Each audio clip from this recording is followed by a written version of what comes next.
Today I'm going to walk you some of the changes coming out in the newest update from Herfert Software that relate specifically to the Medicare G-codes.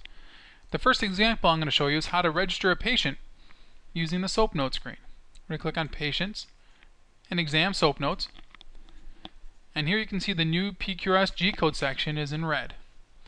We're going to click Add to create our new note. First thing I'm going to do is select the new G-code. The first one I want to put in is 8730. And this will be based on what's done for the day with the patient. In this case, this is the proper one. And I'm going to select under Functional Outcome Assessment. I'm going to select 8539 that says we did one today and we documented the care plan. I'm then going to create my SOAP note based on what's going on with the patient here. I'm just going to select a few different things.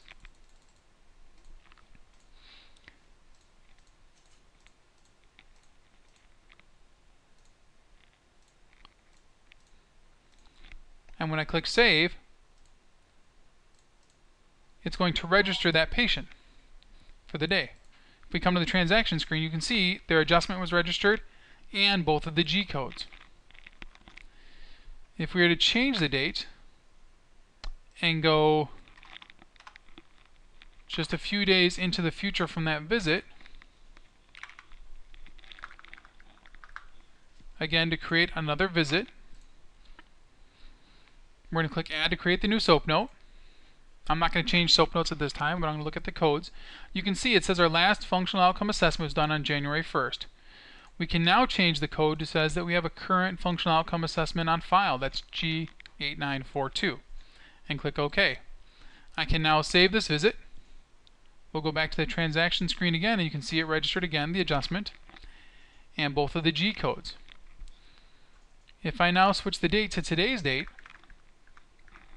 and again I go to do the same exam SOAP note here, you can see now it says the last functional outcome assessment is highlighted in red. That tells us that that date is over 30 days and it needs to be updated. If you go ahead and click Add for your SOAP note, and we're going to change this back because now we have to do another functional outcome assessment here. Again, we're going to use 8539. We did the assessment and the care plan was documented. And click OK, and then we save.